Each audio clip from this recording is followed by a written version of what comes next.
Esto es Sonido Cultura, el sonido de la cultura nacional. ¿Ella está un poco despeinada? No. ¿Él parece un poco desvelado? Llegan para hacer Un poco sucio con Julia Rosenberg y Javier Trimboli. Nunca más a gusto en el basurero de la historia.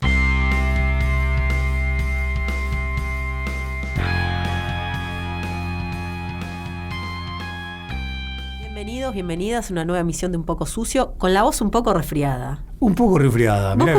Claro, un poco algo. Un poco algo. ¿Vos cómo estás? Acá estamos, Javier Julia, acá Trimboli. estamos, vamos todavía. Y sí, no nos queda otra. Ahí estamos. Hoy tenemos en esta saga que hemos creado, no sé si llamarlo saga porque no son tantos tampoco, pero de pensar, a ver cómo decirlo, obra y vida, ¿no? Lo hemos hecho con Jauretche, lo hemos hecho con Cook. Bueno, en este caso nos toca región latinoamericana, centroamericana, latinoamericana, nuestroamericana, para pensar a José Martí.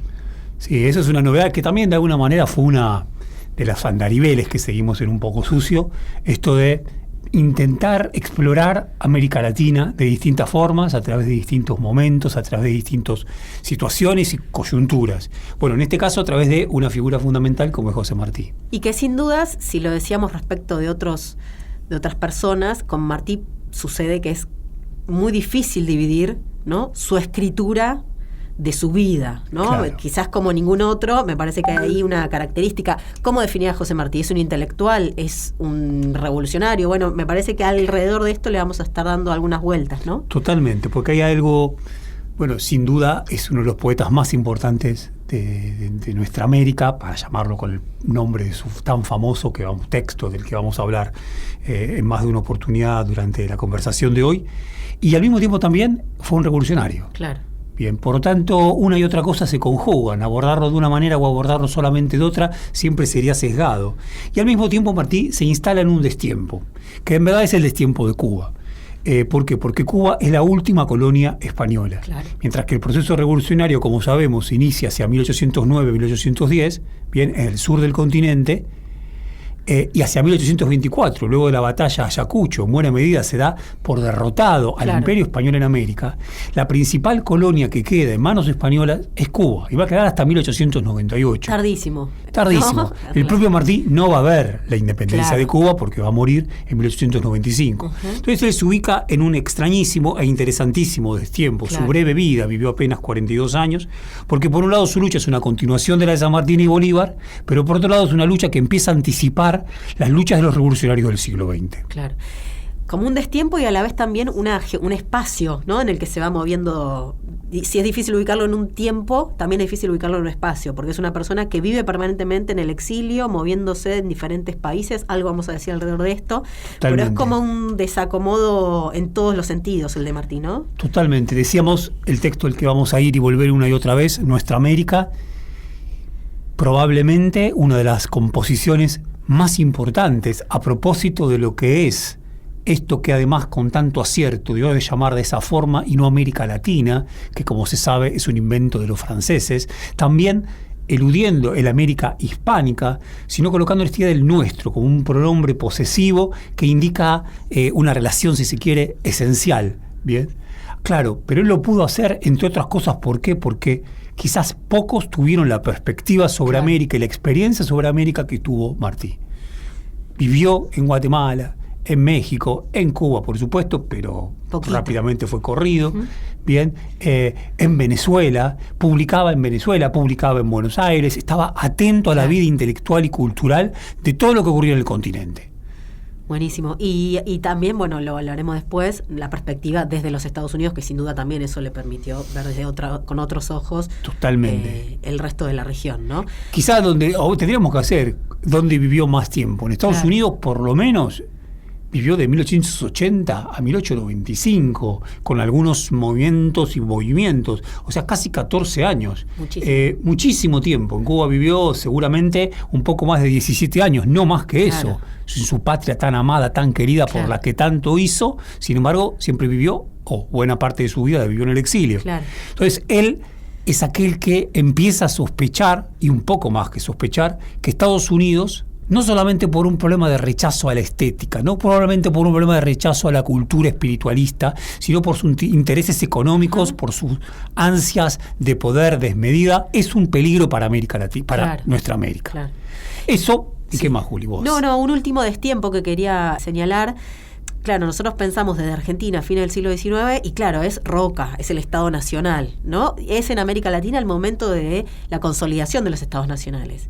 Y quizá también como a contrapelo, Martí está pensando esto otro, nuestra América, totalmente, ¿no? Quiero decir, como hay varios destiempos en su vida y en su obra que está bueno también para pensar, ¿no? Quizá como se volvió a pensar América recién en la década de los 60. Claro. Totalmente de acuerdo con lo que estás planteando. Y en ese sentido, me parece que nos suma otra rareza interesantísima u otra, yo diría, tradición latinoamericana. La de grandísimos escritores que mueren con las armas en la mano. Claro. Grandísimos escritores que mueren luchando por su propia revolución, por la independencia de su propia patria. Claro. Martí, bueno, vamos a hablar sobre eso, pero claro, vuelve en una expedición junto con Máximo Gómez, que fue uno de los grandes héroes de las luchas revolucionarias e independentistas cubanas, hacia 1895 a la isla, y luego se enfrenta con las tropas españolas y muere en combate en Dos Ríos. O sea, es un grandísimo poeta, probablemente de los más importantes que ha dado el continente, y al mismo tiempo murió con las armas en las manos, digamos, como un Rodolfo Walsh. Claro. Es esa estela. Claro. Bien, es esa estela. Claro, no es un esteta. No es, tal cual. No es Rubén Darío tampoco. Claro, ahí está. No sería Rubén Darío. Bien, ¿vamos a la primera cita? Vamos todavía. Vamos a leer de Nuestra América. Dale, ¿no? buenísimo. ¿Le empiezo yo? 1891. Claro. 1891 se publica, la primera publicación, si no me equivoco, es en un periódico. No recuerdo si es mexicano o si es venezolano. No recuerdo. Pero lo cierto es que de manera muy rápida empieza a tener circulación bien en todos los países de nuestro continente. ¿Leemos una cita? Sí, me encantó. Dale. Del primer párrafo, dale, directamente. A ver, primer párrafo. Mediados del primer párrafo. Lo que quede de aldea en América ha de despertar. Estos tiempos no son para acostarse con el pañuelo a la cabeza, sino con las armas de almohada, como en los varones de Juan de Castellanos. Las armas del juicio que vencen a las otras. Trincheras de ideas valen más que trincheras de piedra. Wow. Bueno, arranca, esto es parte del primer párrafo de Nuestra América. Me gustaba esto de, primero, un combate, ¿no? Sí. Claramente postula un combate, pero además las ideas por sobre las piedras, sí, ¿no? En algo que va a ir y venir, porque esto habla un poco también de su propia biografía, ¿no? Ideas y piedras que van de la mano también en el mismo. Y a la vez también ir a dormir con las armas como almohada. Claro. O sea, hay algo ahí entre armas e ideas, bien, pero sí, es una fantástica cita, y sobre todo este tema de las trincheras de ideas, ¿no? Claro. Me gusta la idea porque aparte de lo contradictorio, porque uno dice trinchera, dice guerra. Claro, cuerpo. Dice cuerpo, claro, pero dice ideas y dice otra cosa. Claro. En un punto nos coloca en un Martí que está ligado a la tradición liberal. Claro. Está ligado a los hombres se los degüella las ideas, no de Sarmiento. O sea, las ideas por encima, ¿bien?, de lo que puede la fuerza bruta. Para frenar al gigante, ¿no?, de la bota de 7 leguas, a Estados Unidos, ¿bien?, lo que hace falta son estas trincheras de ideas. Muy interesante, ¿no?, porque ahí, diría, Martí está convencido de que no va a poder existir revolución independentista sólida en Cuba, no va a poder existir nuestra América, o sea, un proceso independentista que en la América entera se profundice si no hay solidez en las ideas. Claro. Claro. No alcanza con la fuerza, claro, solidez en las ideas. Sí, quizás para marcar un contrapunto que probablemente después aparezca, pero a diferencia del liberalismo, esas ideas para Martí tienen que ser claramente de la realidad americana. Claro. ¿No? Hay algo de lo concreto propio, del conocer la propia tierra, la propia naturaleza, que de ahí brota la idea, que de ahí brota el saber o el conocer. Totalmente. ¿No? Eso quizás sí en discusión más con los liberales. Totalmente. Miren cómo, perdón Juli, ya que estamos con esa cita que me encanta, la continúo un poquitito más solamente. Dice, no hay proa que taje una nube de ideas. Una idea enérgica, flameada a tiempo ante el mundo, para, como la bandera mística del juicio final, a un escuadrón de acorazados. Es hermoso el tema de, yo diría así, ¿no?, lo leve y la fuerza bruta. El acorazado, el metal y las ideas. Claro. Bien, y las ideas, y una nube de ideas, que es algo gaseoso. Sin embargo, es más potente la nube de ideas que lo gaseoso. Claro. Y a la vez algo más. En este rarísimo escritor, genial escritor, que es José Martí, que es esto de lo religioso. Claro. ¿No? La bandera mística del juicio final. Wow. ¿No? La bandera mística del juicio final. Se lo conoció como el apóstol. Claro. Como el apóstol. Se lo conoce como el apóstol. Bueno, hoy probablemente más se lo conozca como el revolucionario, como el antecesor del Che, que es todo un temón. Sí. Bien, pero se lo conoció como el apóstol. Hay algo acá de una religiosidad laica revolucionaria extrema. Claro. De tan extrema a veces parece confundirse con la religiosidad misma de la Biblia. Claro. Bien, pero está muy presente junto con este liberalismo de las ideas, ¿no? Claro. Una encruza genial. Y también algo de la escritura que, bueno, con estas citas que empezamos a leer, y vos lo decías antes, no puede haber revolución, no puede haber un Nuestro América si no hay una cultura, unas ideas propias. Bueno, eso también lo va a intentar plasmar en la estética, ¿no? En la propia escritura, en la belleza de esa escritura. Que nos sorprende, Claro. porque es una escritura que nos sorprende. No hay proa que taje una nube de ideas. Piensa con imágenes. Total. Es una bellísima imagen Total. de un poeta, ¿bien? Pero a la vez rescatando palabras de un antiguo castellano, neologismos, una escritura frondosa, cubana. Claro. Tan frondosa como la selva cubana, tan frondosa como el clima del Caribe. Claro. Bien, tan, si se quiere, húmeda como el clima del Caribe. Claro. Hay algo muy particular en esta escritura que me gustaría pensar lo siguiente.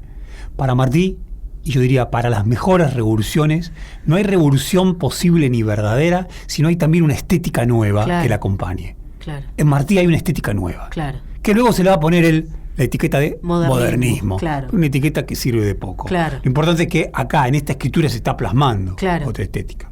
Javi, y se sabe poco también de dónde toma él, ¿no? Parte de qué cosas había leído, digo, ¿de eso es más desconocido o...?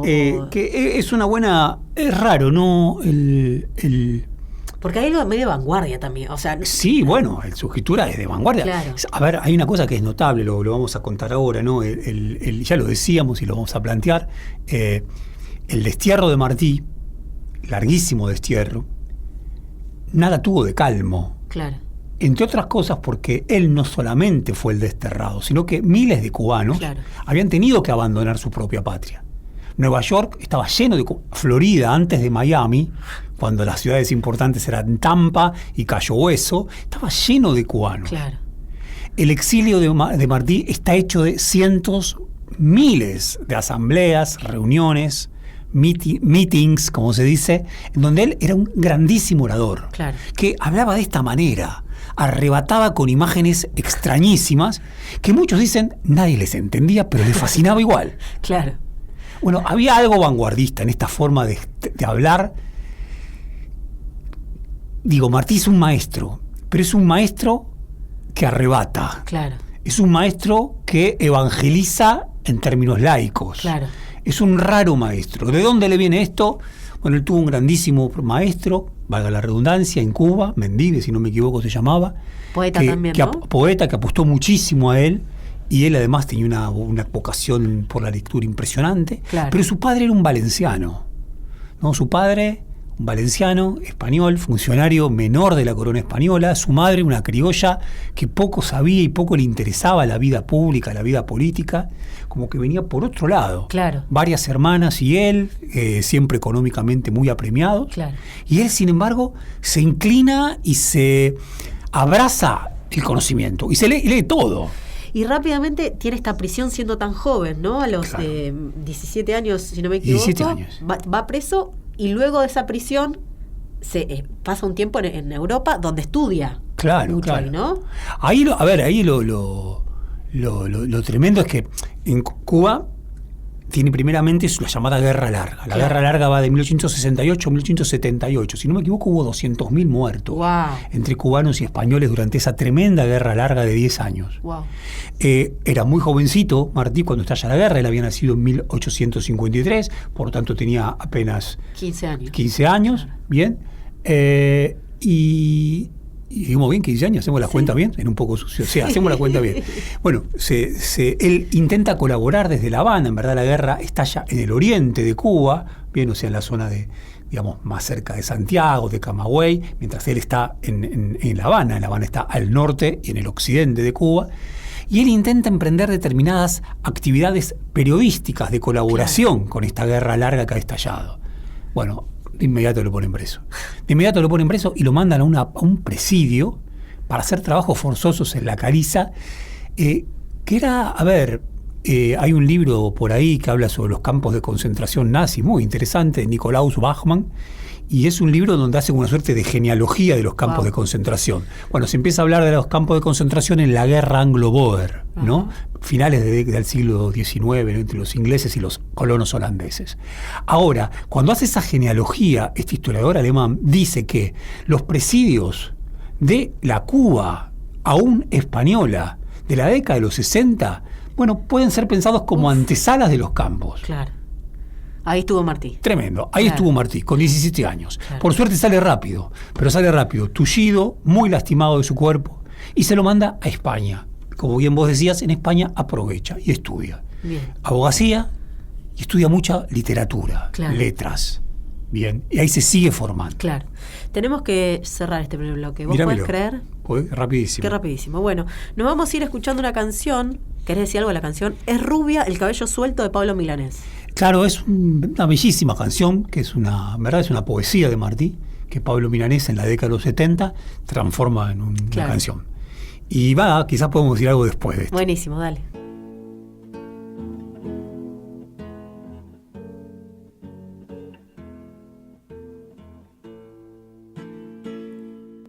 Estás escuchando un contenido del Ministerio de Cultura. Aquella guerra inspiró La Patria Archivera. a quien fue sin duda el más genial y el más universal de los políticos cubanos, a José Martí. Martí era muy joven cuando se inició la guerra de los 10 años. La Patria Archivera. Padeció cárcel, padeció exilio. Su salud era muy débil,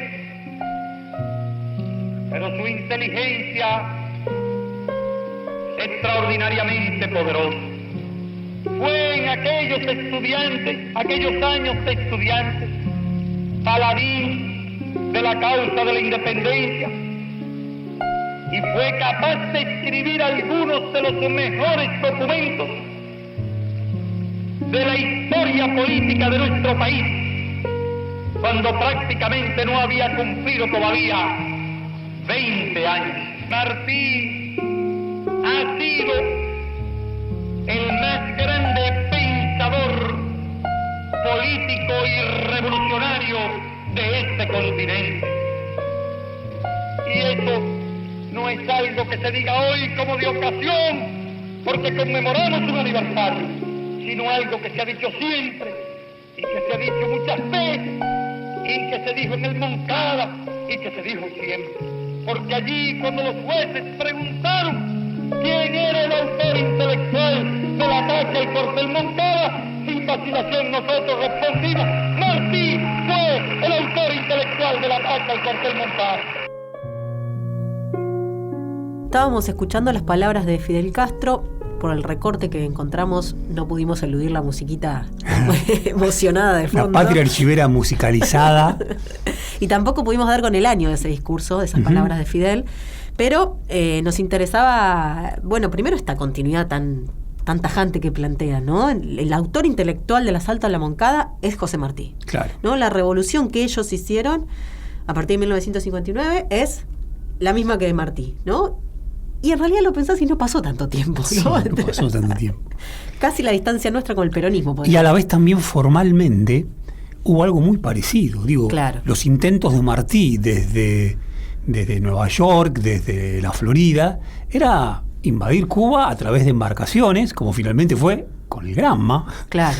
Y llegar y organizar la guerra de guerrillas, la guerra, decían ellos, de mambises, así se decía, los mambises que eran los guerrilleros, para finalmente poder ocupar La Habana. Claro. Digo, hubo algo formalmente hasta también muy parecido. Claro. Bien.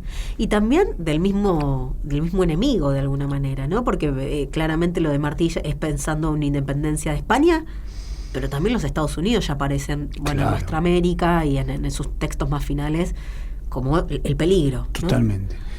Sí, ahí también está a ver, yo diría, y me parece que recontra, por supuesto, toda tradición se funda sobre la base de algún tipo de forzamiento, y algún tipo de forzamiento hay en esta relación que monta Fidel con Martí. Sin embargo, es absolutamente legítimo Claro. ese forzamiento. Claro. Digo, ¿dónde está el forzamiento? Martí nunca pensó el socialismo. No, El socialismo no entraba dentro claro. de lo que él imaginaba. Y algo más muy interesante para darle más de una vuelta, la lucha de clases. Claro. Martí era un pensador y un amante de Cuba. Su sueño más alto era el sueño de ver a Cuba libre, no la lucha de clases. Claro. En todo caso, dice Martí, la inteligencia no está en descomponer la relación entre los hombres, sino en hermanarlos. Claro. En hermanar, entre otras cosas, al criollo con el indio, al indio con el negro, en componer entre todo aquello que ha sido descompuesto por la dominación colonial. Claro. Ahora, no ven ni la lucha de clases ni el socialismo. Claro. Bien, ahí yo creo que hay una distancia, pero no obstante me parece que nada de esto le quita legitimidad plena Claro. a lo que hace la Revolución Cubana con Martí. Y un punto de cercanía, pensaba, quizás puede estar dado por el hecho de que, así como decíamos al comienzo, ¿no? Martí, sin duda, se lo puede pensar en relación a San Martín y Bolívar, ¿no? A los libertadores de comienzos del siglo XIX, pero también tiene algo para adelante en este sentido, en el sentido que para Martí es necesario una independencia, una revolución, pero esa revolución no puede imponer las formas ya impuestas por Europa, no puede ser la república que copie modelos de otro lado, sino que hay que crear algo nuevo. Totalmente. Bueno, en ese sentido lo de Fidel a partir de 1959 tiene algo también, Sí. se crea algo nuevo, Sí, ¿no? sí. Digo, ahí hay como una línea. La palabra también. república en Martí es muy importante, Sí. pero es una república que no se basa en libros extranjeros, Claro. sino que se tiene que basar en la realidad propia. Juli, a propósito, Sí. siguiendo en la Patria Archivera, se me ocurría algo por lo que decía Fidel. Fidel en un momento llega a decir, son los intelectuales más importantes del mundo. Claro, Bien, y me interesaba esto porque hay algo del carácter universal de lo de Martí, yo diría de un Nuestra América que no es un Nuestra América exclusivista. ajá, Me gustaba esta cita entonces también de Nuestra América. Dice así: la Universidad Europea ha de ceder a la Universidad Americana. La historia de América, de los incas acá, ha de enseñarle al dedillo, aunque no se enseñe la de los arcontes de Grecia. Nuestra Grecia es preferible a la Grecia que no es nuestra. buenísimo. Eso es maravilloso. Quiero decir, él no está diciendo, y además, perdón, continúa un poquito más la cita, injértense en nuestras repúblicas el mundo, pero el tronco ha de ser el de nuestras repúblicas. Y calle el pedante vencido que no hay patria en que pueda tener el hombre más orgullo que en nuestras dolorosas repúblicas americanas. O sea, hay que injertar el mundo en el tronco americano. Buenísimo. En medio de una discusión interesantísima ahí con Alberdi, ¿no? Claro. Porque nuestro Alberdi, un liberal, también importantísimo para toda América Latina, no solamente para la Argentina, él pensaba que había que injertar, o sea, que la nación se iba a crear a través de injertos que Claro. iban a llegar directamente de la Europa civilizada. Ahí iban a ser la nación. Claro. Acá le está diciendo, no, hay un tronco que es nuestro, eso hay que cuidarlo. Pero en él injertemos el mundo. Sí, todo bien con Grecia, pero sobre todo lo que nos interesa son los incas. Buenísimo. No dice, no estudiemos a Grecia. Y nuestra Grecia es mejor Claro. que la Grecia que no es nuestra. Buenísimo. Y esa Grecia son los incas. Javier Trímboli y Julia Rosenberg hacen Un Poco Sucio, un programa de historia desprolijo, pero eficaz. Seguimos en Un Poco Sucio, conversando alrededor de José Martí, y queríamos ahora plantar un eslabón respecto de su estadía en los Estados Unidos, que decíamos fue muy importante, no solamente por el tiempo que está ahí, que decíamos por lo menos alrededor de 10, 15 años, es impreciso porque va y viene en un momento, pero también es importante por... ¿cómo decirlo? Se impone como cronista, ¿no? Muchos de sus textos son de ese momento. Y también porque me parece que es interesante que Martí no siempre es el mismo, ¿no? Claro. Quiero decir, hay como una especie de seguimiento que se puede hacer alrededor de su escritura que va cambiando sus posiciones. En un primer momento, fascina con los Estados Unidos. Fascina siempre con cierta distancia, nunca es uno más, pero hay una fascinación con esta idea de que Estados Unidos puede ser una modernidad distinta a la de Europa, Totalmente. ¿no? Hay un primer momento donde hay textos buenísimos ligados a esta fascinación que él ve, ¿no? Como un externo a esa modernidad. Totalmente. Hay algo Que sí, claro, hay algo de la grandeza, la prosperidad. Nunca ha habido pueblo tan próspero como este, que se alimente tanto como este, que dé tantas condiciones de bienestar. Hay una crónica maravillosa sobre la inauguración del puente de Brooklyn. Claro, y el puente de Brooklyn compite con las grandes creaciones de la misma naturaleza. Claro. Dije creaciones de la naturaleza. Bueno, digámoslo así, no importa. Compite entonces con las grandes creaciones también, lo voy a decir, con las pirámides egipcias. Esa es la grandeza, bien, que ha construido Estados Unidos, pero ahora no para la guerra, pero ahora no para un faraón, ahora en pos de la comunicación entre los hombres, un puente, el comercio, el vínculo entre los hombres. Ese Martí realmente tiene un gusto por Estados Unidos que es alto. Otra que le encantó a Sarmiento. Sarmiento lo lee a Martí. Y Sarmiento fascina, por ejemplo, con la crónica. Las crónicas de Martí de Estados Unidos son geniales. La crónica de Martí, bien, sobre la inauguración de la Estatua de la Libertad. 1886, es una crónica interesantísima. Ahora, la idea es la libertad, que la promesa es que la libertad finalmente se haga realidad en América. Como bien vos decías, Juli, en Martí hay cierta distancia con Europa muy importante. No le interesó mucho París. Le interesó España por lo que le hacía pensar en Cuba, pero al mismo tiempo combatiendo contra España. No, hay algo de esa modernidad que es una modernidad que ya está vieja, que ya está calcinada de odio, dice. Calcinada de odio. Incluso odio, problema importantísimo, que traen consigo los trabajadores que emigran de Europa a América. Bien. Y que con una mirada que es una mirada bastante distinta a la que podría gustarnos de un revolucionario. Bien, y por supuesto creo que lo liga de vuelta a Bolívar y a San Martín, mucho más que al siglo XX, ve en esos trabajadores europeos mucho más resentimiento, bien, que ansias de verdadera libertad. Ahora, la posibilidad que divisa primeramente Martí es que en Estados Unidos sea una nueva patria, una nueva morada de la libertad, bien, que reemplace a la crisis europea, ¿no? Y también hay algo en los Estados Unidos que ve, que vos señalabas en el puente de Brooklyn con los trabajadores, de que hay masas de alguna manera incorporadas a esa libertad, ¿no? Ahí también hay una fascinación. En la crónica de Coney Island, en un momento dice, esa inmensa válvula de placer abierta a un pueblo inmenso. 2 veces la palabra inmenso, ¿no? En una misma frase. Todo es grande. Todo es grande, todo es masivo.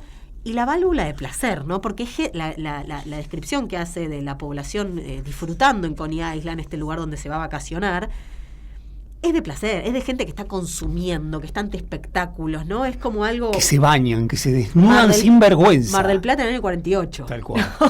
Hay algo de eso, algo muy popular, un sector muy popular, que, bueno, que disfruta de sus vacaciones. Hay una fascinación, también una distancia, nuevamente. Sí. Yo creo que ahí se juega el problema, ¿no? En esa crónica de Coney Island. Claro, Coney Island,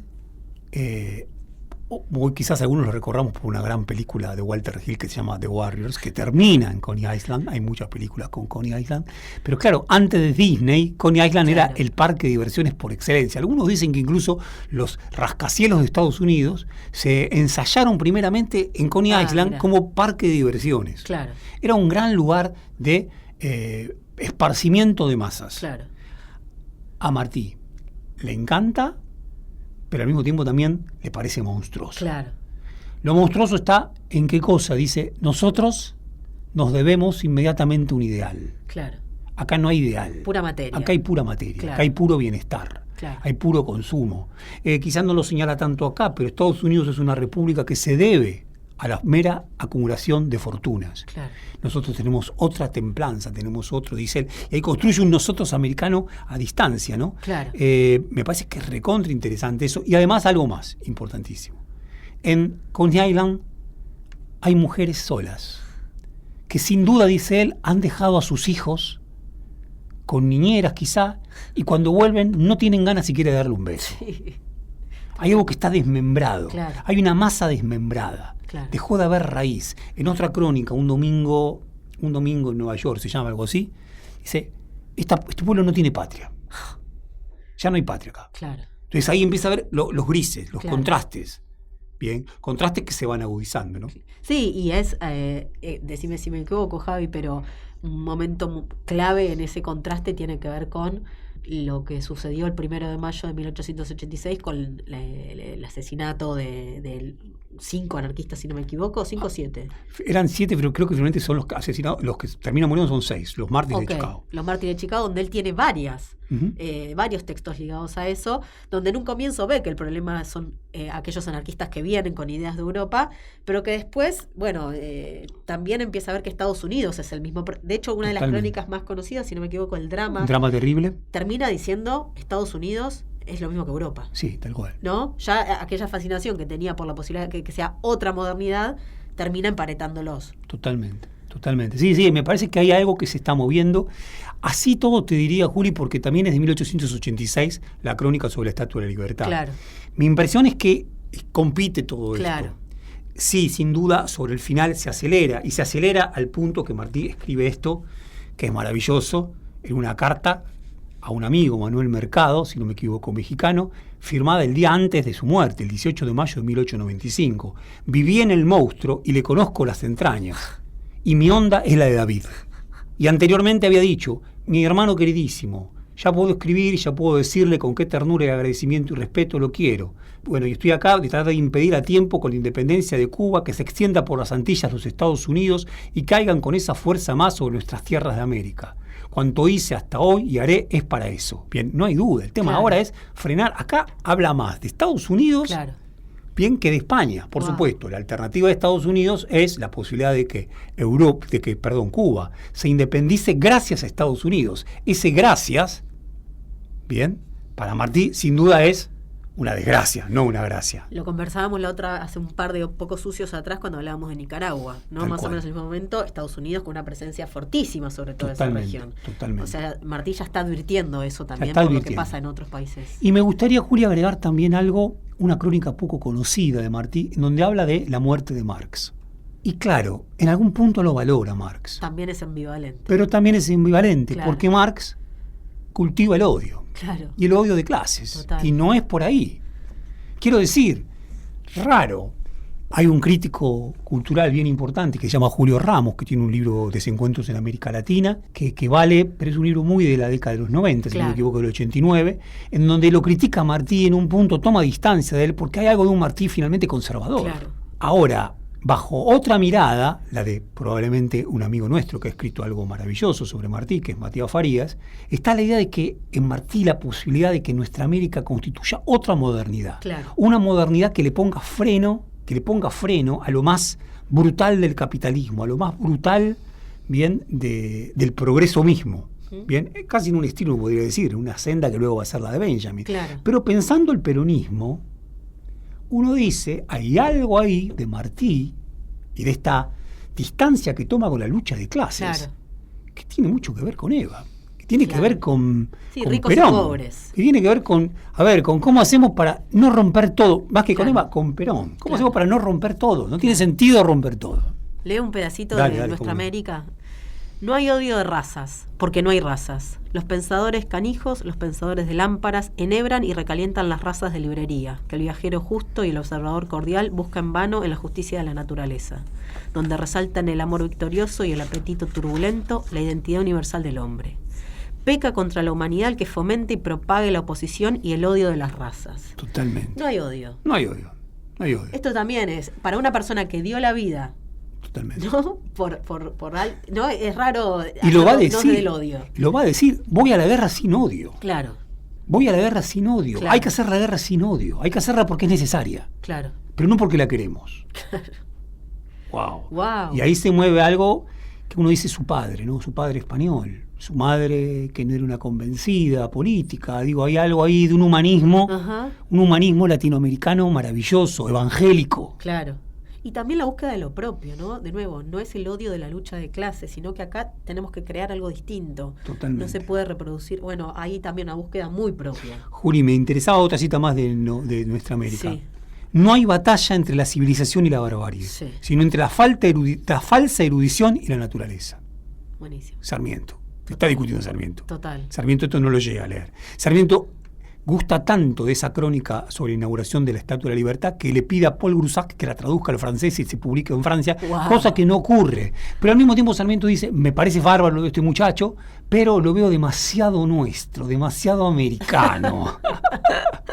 Y acá lo que le dice es, no hay contradicción entre civilización y barbarie. Claro. Dejémonos de hinchar. Es falsa erudición de un lado y la naturaleza del otro. Claro. La naturaleza incluye al indio, incluye al criollo mestizo, Claro. incluye al negro, incluye a las palmeras, Claro. incluye a nuestra selva, a la manigua, al monte. No hay, dice Matías Farías, la cuestión del desierto, tan importante, ¿no? El sintagma desierto para pensar la modernidad latinoamericana en oposición, en Martí no tiene ese mismo lugar. Claro. Porque la naturaleza implica otra cosa. Parte. Bien. Claro. Por eso también, claro, hay otra modernidad, una modernidad que entre otras cosas hace las paces con la naturaleza, no rompe con ella. No subsumiéndola, digamos. Totalmente. Sino haciendo, claro.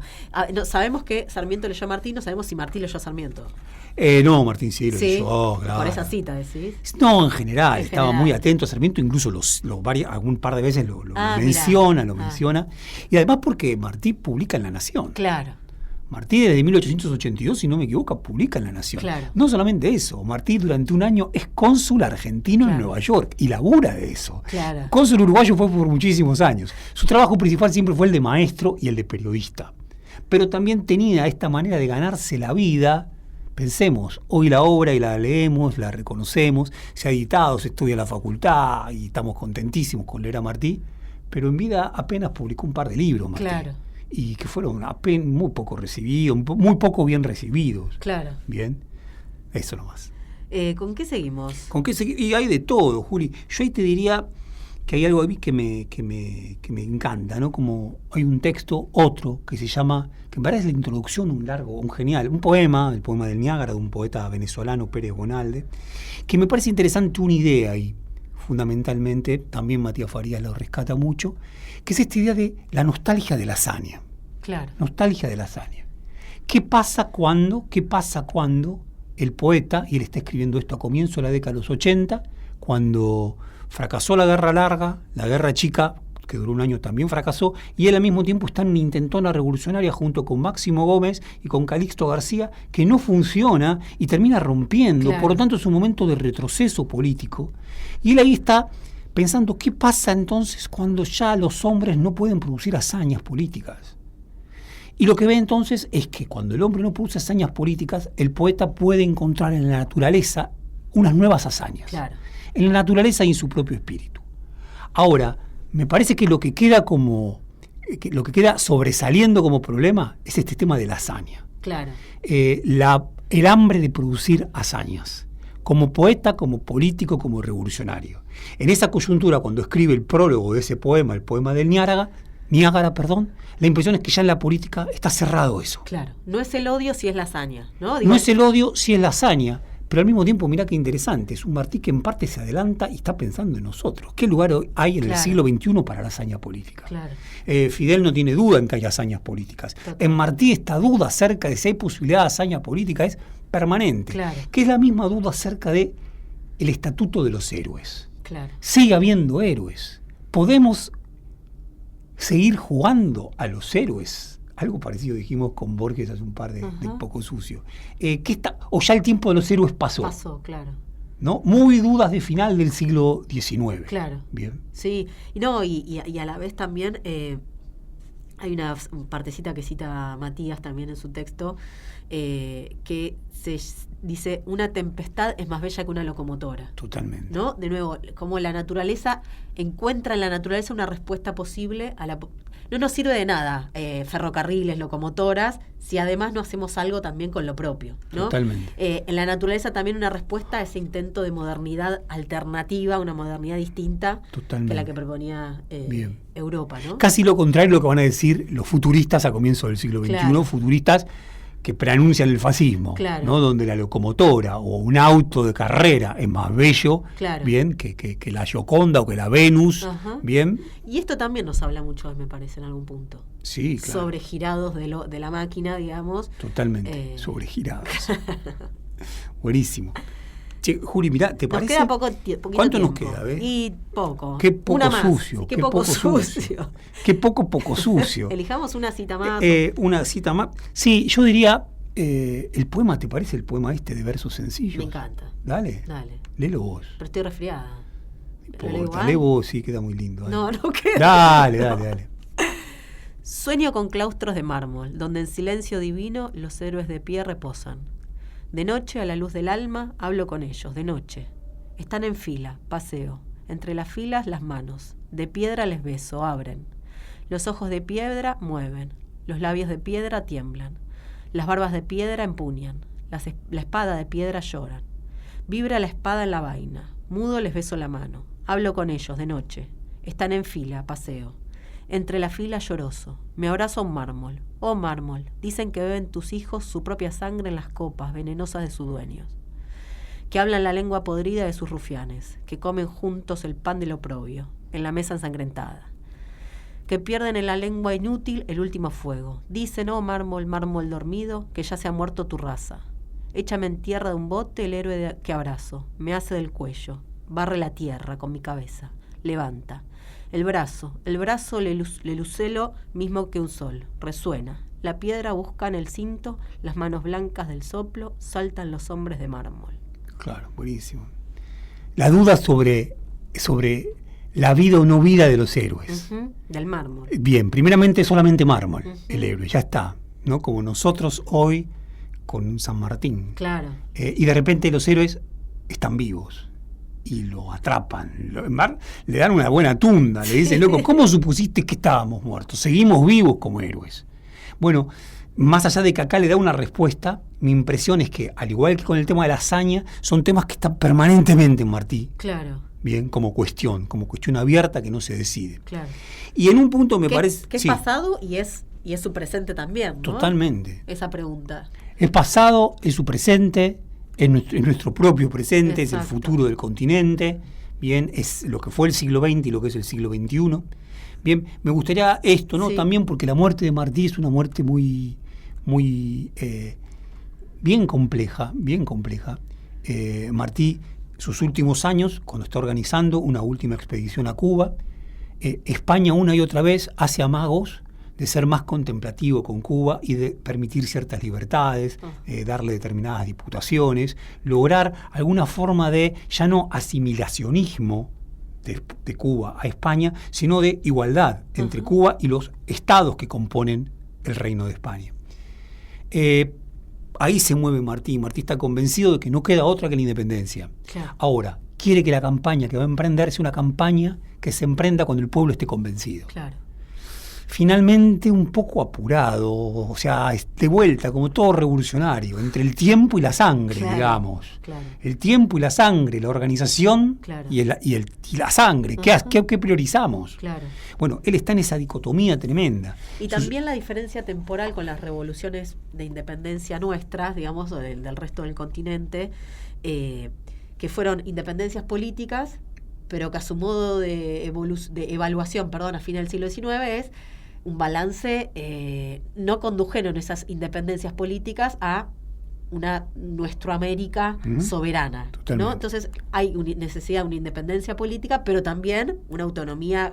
Ya está pensando en lo económico también. Exacto. Tal cual. Y Plenamente. cultural, ¿no? Y Esto de las cultural, ideas. importantísima, y esto de Claro. la civilización y barbarie, Claro. sino la falsa erudición de un lado y el hombre natural o la naturaleza del otro. Por esto la necesidad de que estén convencidos, ¿no? Totalmente, Me parece. totalmente. Bueno, lo cierto es que finalmente emprende, junto con Máximo Gómez, lo contábamos, esa última campaña, va a ser su última campaña.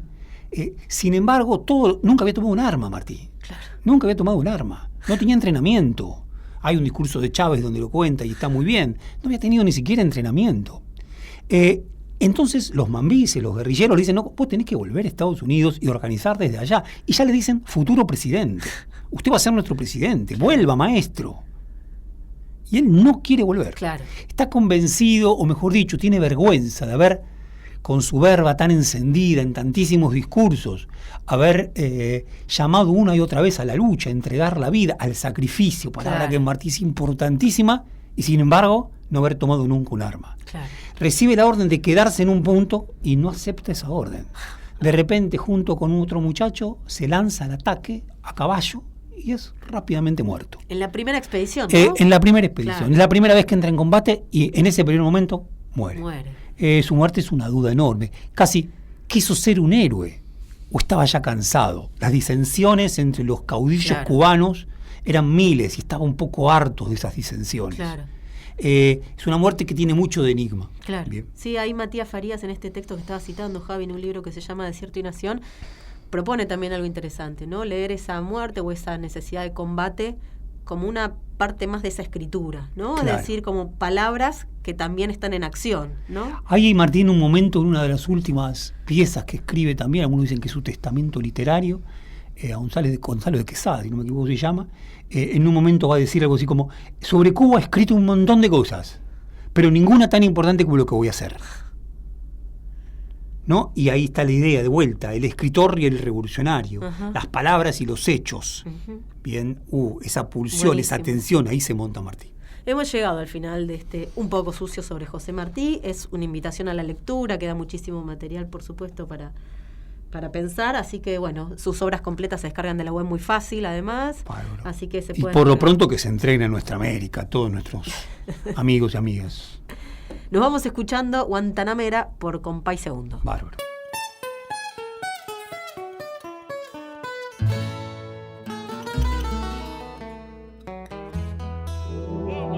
Fue una producción del Ministerio de Cultura.